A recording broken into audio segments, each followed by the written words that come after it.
Assalamualaikum warahmatullahi wabarakatuh.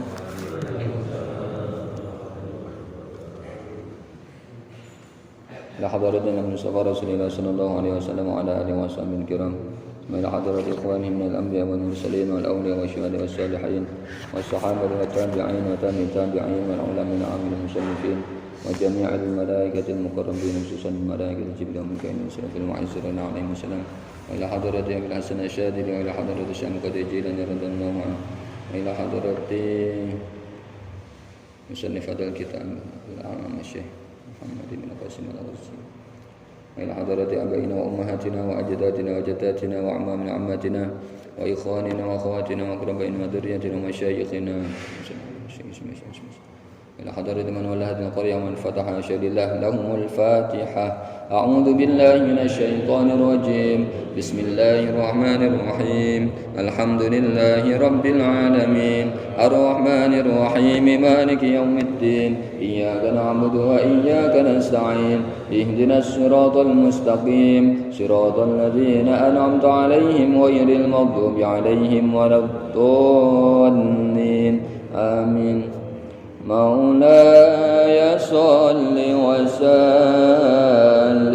دائما أبدا على حبيبك خير الخلق كلهم هو الحبيب الذي ترجى شفاعته لكل هول من الأهوال مقتحم يا رب بالمصطفى بلغ مقاصدنا واغفر لنا ما مضى يا واسع الكرم. بسم الله الرحمن الرحيم. سبحانك اللهم ربنا لا علم لنا إلا ما علمتنا إنك أنت العليم الحكيم وتب علينا إنك أنت التواب الرحيم وتقبل منا إنك أنت السميع العليم وعلمنا من لدنك علما نافعا يا ذا الجلال والإكرام. اللهم افتح لنا حكمتك وانشر علينا رحمتك يا ذا الجلال والإكرام. Bismillahirrahmanirrahim. Alhamdulillah wa kafa wassalatu wassalamu ala ibadihi mustafa wa ala alihi wa sahbihi wa man wala amma ba'd. Alhamdulillah, pertama mari kita panjatkan puji syukur kita kepada Allah Subhanahu wa taala yang telah memberikan kenikmatan kepada kita, nikmat apapun, nikmat kesehatan, nikmat keselamatan, nikmat iman, nikmat Islam, sehingga pada kesempatan kali ini kita diberikan kemudahan untuk menjalankan ibadah sholat subuh secara berjamaah di Masjid Al-Mahmudah ini yang insyaallah penuh barokah.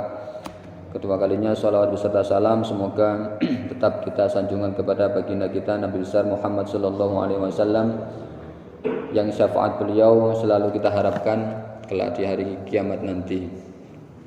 Alhamdulillah, pada kesempatan kali ini kita masih dipertemukan di majelis ilmu ini. Mudah-mudahan majelis ini menjadi majelis yang barokah, majelis yang manfaat, yang bisa menjadikan kita semuanya saling mengingatkan dan menjadikan kualitas ibadah kita menjadi semakin meningkat dengan cara mempelajari dasar-dasar atau mempelajari ilmu-ilmu yang terkait dengan ibadah-ibadah yang sering kita lakukan. Pada kesempatan yang lalu, di minggu yang lalu telah kita bahas tentang rukun sholat yang dalam kitab Fathul Qorib ini ada 18, dan yang kemarin kita baca rukun yang 6. Untuk hari ini kita baca rukun yang nomor 7. Di sebelumnya telah kita bahas bahwa salah satu rukunnya itu adalah membaca surat Al-Fatihah. Membaca surat Al-Fatihah termasuk rukun dari sholat, dan termasuk basmalah. Dalam kitab ini disebutkan bahwa basmalah itu termasuk salah satu ayat dari surat Al-Fatihah. Dan membaca surat Al-Fatihah ini yang lebih utama, membaca surat Al-Fatihah yang lebih utama membacanya itu dengan cara membaca ayat per ayat. Jadi tidak satu surat dibaca sekaligus satu nafas, itu tidak, tetapi membacanya tiap ayat berhenti ambil nafas, tiap ayat berhenti ambil nafas. Nah, seperti itu adalah yang lebih utama ketika membaca surat Al-Fatihah. Nah, bagaimana ketika kita sholat tarawih yang biasanya ayatnya disambung basmalah sampai waladhdallin, sambung semuanya, ya tidak apa-apa, tapi lebih utamanya dipisah-pisah. Bismillahirrahmanirrahim, berhenti ambil nafas. Nah, karena membaca Al-Quran itu sekali nafas untuk satu kali wakof. Kalau tidak wakof, ya berarti harus dibaca harokat akhirnya. Kalau kita mau wasolkan tanpa nafas, ya berarti harus diwasolkan, dibaca harokat akhir ayatnya harus dibaca. Nah, kalau berhenti ya caranya seperti itu. Bismillahirrahmanirrahim, alhamdulillahi rabbil alamin. Ayat per ayat berhenti, itu adalah yang lebih utama dalam membaca surat Al-Fatihah. Nah, kemudian setelah Al-Fatihah ada rukun sujud, rukuk. Rukuk itu kemudian setelah membaca Al-Fatihah kemudian membaca surat, dan membaca surat ini juga tidak termasuk rukun tetapi termasuk sunnah. Membaca surat setelah membaca Al-Fatihah itu nanti termasuk bagian kesunahan, sunnah. Kalau misalnya kita sholat setelah Al-Fatihah kemudian langsung ruku Allahu Akbar, ya tidak masalah, tetap sah sholatnya, karena setelah Al-Fatihah itu membaca suratnya adalah hukumnya sunnah. Tapi tidak biasa, kita tidak pernah, ya saya rasa tidak pernah menjumpai setelah Al-Fatihah kemudian langsung ruku, tidak pernah menjumpai. Ya, biasanya baca surat pendek terlebih dahulu, entah itu berapa ayat atau satu surat yang pendek. Nah, itu biasanya mesti ada baca surat pendeknya atau surat selain Al-Fatihahnya biasanya ada. Karena kalau kita dulu belajar ketika masih kecil, biasanya kita kalau diajari oleh orang tua ketika masih, atau diajari oleh guru-guru kita ketika masih kecil, itu biasanya kita diajari tata cara sholat yang sempurna. Kita diajarinya tidak rukun-rukunnya saja, tetapi secara sempurna ngajarinya. Nah, itulah kehebatan orang-orang dahulu atau guru-guru kita. Ketika mengajari kita itu tidak dikasih tahu ini sunnah atau wajib atau rukun, yang penting diajarinya seperti ini. Sholat diawali dari doa iftitah, Allahu Akbar kabira walhamdulillahi katsira. Nah, kita masih kecil dulu ya maknanya sholat itu ya ada doa iftitah, diawali takbir kemudian doa iftitah termasuk bagian dari sholat yang harus dilakukan. Padahal itu kan kalau kita belajar ternyata sunnah. Wudhu pun seperti itu, kita diajarinya mulai membersihkan kedua tangan, baca basmalah, berkumur, istinsyak dan lain sebagainya, kemudian baru membasuh wajah. Nah, kita wudhu langsung basuh, datang ambil air langsung basuh wajah kan ya sah-sah saja, karena awal wudhu itu fardunya wudhu membasuh wajah. Nah, jadi kehebatannya guru-guru kita itu mengajari kita sejak kecil itu mulai dari awal sampai akhir, mulai dari kesunahannya pun itu diajarkan secara langsung, dipraktekkan kepada kita secara langsung.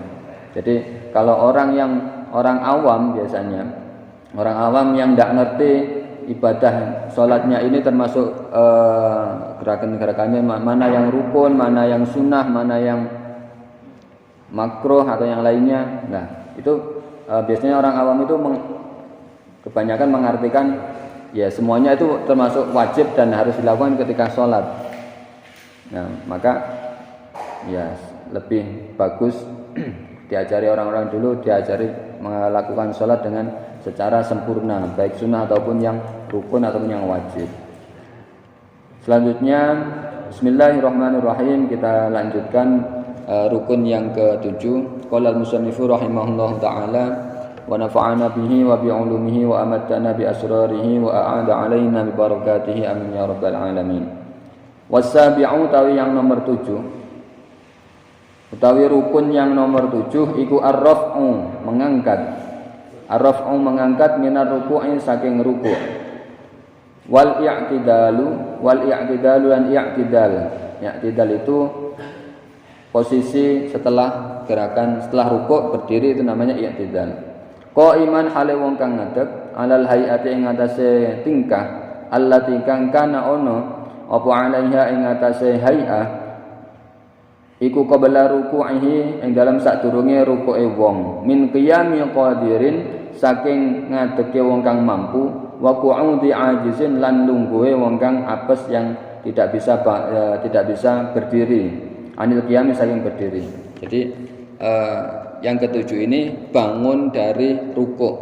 Bangun dari rukuk ini termasuk salah satu rukunnya sholat. Bangun dari rukuk melakukan i'tidal, berdiri setelah rukuk itu namanya i'tidal, dan posisi berdirinya i'tidal itu sama seperti posisinya sebelum rukuk. Jadi i'tidal itu adalah posisi di mana kita melakukan gerakan sebelum rukuk tadi bagaimana.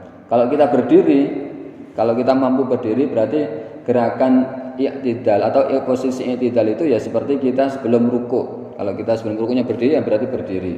Kalau orang yang duduk salatnya ya sambil duduk, ya posisi i'tidalnya ya seperti sebelum rukuk. Nah, rukuknya orang yang duduk kan cuma mengangguk saja. Jadi kembali ke posisi semula. Jadi posisi semula sebelum rukuk itu namanya i'tidal.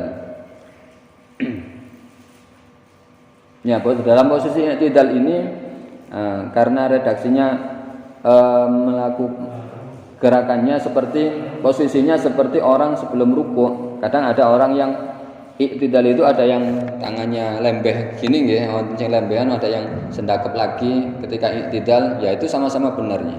Jadi ya memang posisinya sebelum rukuk kan ada yang mengartikan kalau yang i'tidal itu tangannya sendakep, ya ada berarti mengartikan bahwa sebelum rukuk itu karena posisi sebelum rukuk kita kan sendakep, jadi kembalinya ke sendakep lagi. Ya ada yang memaknani kalau sebelum i'tidal berdiri ya berarti berdirinya itu yang penting. Tangannya lembehan seperti ini biasa lurus seperti ini tidak apa-apa.